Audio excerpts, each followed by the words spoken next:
பிரியமானவர்களே, ஆண்டவராக இயேசு கிறிஸ்துவின் நாமத்தினாலே உங்கள் யாவரையும் நான் அன்போடு கூட வாழ்த்துகிறேன். ஆண்டவராக இயேசு கிறிஸ்து இந்த நாளிலே நம்மோடு கூட பேசுகிற ஒரு வார்த்தை என்னவென்றால், 1 சாமுவேலின் புஸ்தகம் 2ஆம் அதிகாரத்தினுடைய 1ஆம் வசனம்.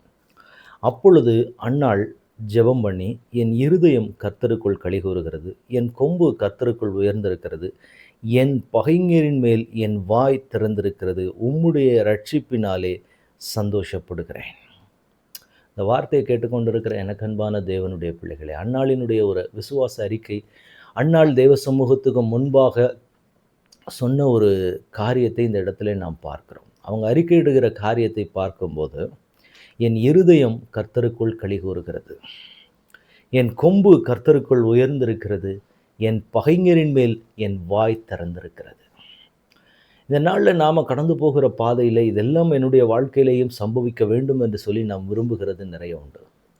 அன்னால் ஒரு குழந்தைக்காக தேவ சமூகத்திலே கதறி அழுது தேவனிடத்திலே போராடி கொண்டிருக்கிறேன். ஏன்னா சுற்றிலும் பார்க்கிற ஜனங்கள் எல்லாரும் மலடி மலடி என்று சொல்லக்கூடிய ஒரு நிலைமை, சுற்றிலுமாய் இருக்கிற ஜனங்கள் எல்லாரும் மத்தியிலும் நிந்திக்கப்பட்ட ஒரு நிலைமையில், ஒரு வேதனையின் மத்தியில், ஒரு போராட்டத்தின் மத்தியில் போய்கொண்டிருந்த பொழுது என் ஜெபத்தை என் தேவன் கேட்டார்.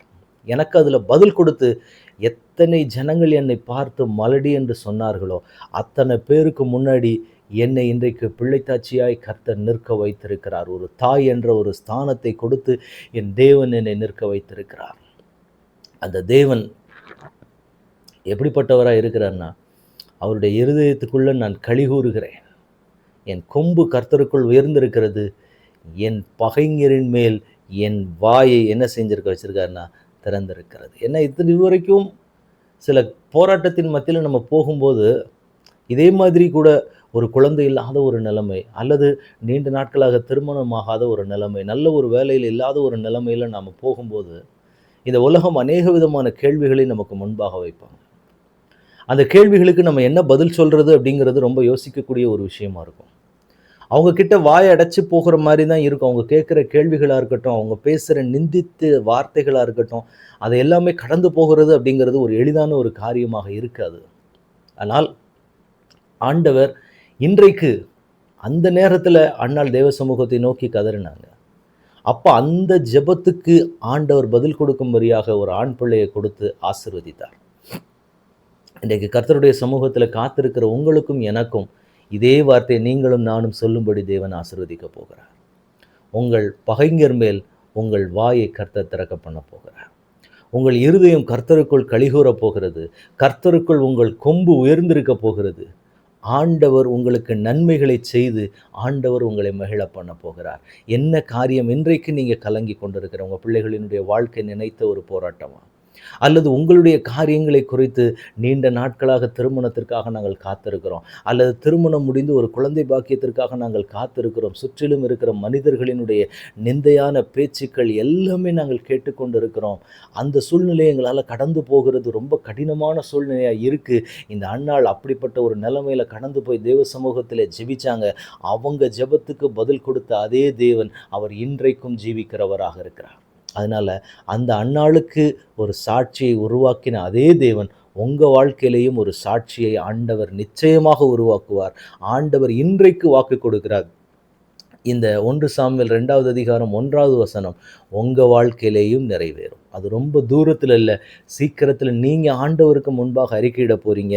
அன்னாள் ஜெபம் பண்ணி, என் இருதயம் கர்த்தருக்குள் களிகூறுகிறது, என் கொம்பு கர்த்தருக்குள் உயர்ந்திருக்கிறது, என் பகைஞரின் மேல் என் வாய் திறந்திருக்கிறது, உம்முடைய ரட்சிப்பினால் நான் சந்தோஷப்படுகிறேன். இதை நீங்கள் சொல்ல போகிறீங்க. ஒவ்வொரு தேவனுடைய பிள்ளையும், காத்திருக்கிற ஒவ்வொரு பிள்ளையோட வாழ்க்கையிலையும் இன்றைக்கு நீங்கள் எத்தனை போராட்டத்தில் போகிறீங்களோ அத்தனை போராட்டத்துக்கும் மேலாக ஆண்டவர் உங்களை மகிழ பண்ண போகிறார். அப்போ நீங்கள் இப்படி ஜெபம் பண்ணுவீங்க, இன்றைக்கி ஒன்றுமே நடக்கலையே ஆண்டவரேன்னு இன்னைக்கு கண்ணீரோடு போய் நிற்கிறீங்க.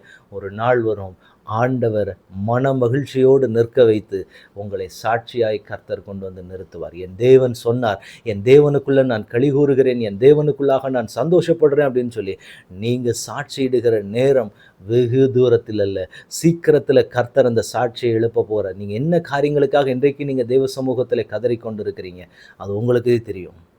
ஆண்டவர் இன்றைக்கு சொல்றாரு, நீங்க சாட்சியிட போறீங்க. அன்றைக்கு அன்னாள் தேவ சமூகத்துக்கு போய் மனமகிழ்ச்சியோடு இப்படி ஜெபம் பண்ண மாதிரி, நீங்களும் போய் ஜெபம் பண்ணி ஆண்டவருக்கு நன்றி செலுத்தக்கூடிய நேரம் வெகு தூரத்தில் அல்ல, சீக்கிரத்தில் ஆண்டவர் உங்களுக்கு அந்த விதமான ஆசீர்வாதத்தையும் நன்மையும் கிருபையையும் தயவையும் நிறைவாய் கொடுக்கும்படி கர்த்தருடைய ஊழியக்காரனாய் உங்களை நான் ஆசீர்வதிக்கிறேன். தேவனாகிய கர்த்தர் அன்னாளை ஆசீர்வதித்தார். அதே போல ஆண்டவர் உங்களையும் ஆசீர்வதித்து, நீங்க என்ன காரியத்தை ஆண்டவரிடத்தில் ஜெபிக்கிறீங்களோ, ஜெபிக்கிற எல்லா காரியங்களுக்கும் ஆண்டவர் உங்களுக்கு பதில் கொடுத்து உங்களை ஆண்டவர் மகிழ பண்ண போகிறார். இன்றைக்கு நம்ம ஜெபிக்கலாமா?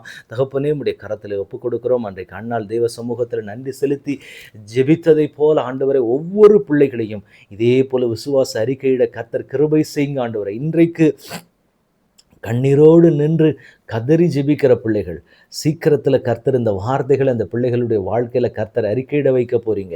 என் பகைஞர் மேல் என் வாய் திறந்திருக்க பண்ணினதற்காக ஸ்தோத்திரம் என்று சொல்லி ஒவ்வொரு பிள்ளைகளும் இனி உமக்குள்ளாக பலப்பட கர்த்தர் கொடுக்க போகிற கிருபைக்காக ஸ்தோத்திரம். அன்னாளின் ஜெபத்தை கேட்ட தேவன், அன்னாளுக்கு ஒரு ஆசீர்வாதத்தை கொடுத்த தேவன், இந்த வார்த்தை கேட்டுக்கொண்டிருக்கிற ஒவ்வொரு பிள்ளைகளுக்கும் அப்படிப்பட்ட விசேஷித்த நன்மைகளையும் ஆசீர்வாதத்தையும் கிருபையும் தயவையும் கொடுத்து என் தேவன் மகிமைப்படுத்த போகிறதற்காக உமக்கு ஸ்தோத்திரம். தடைகளை உடைங்க, சூழ்நிலைகளை மாற்றுங்க. இயேசு கிறிஸ்துவின் நாமத்தில் ஜெபம் கேளும் எங்கள் நல்ல பிதாவே. ஆமேன், ஆமேன், ஆமேன். God bless you.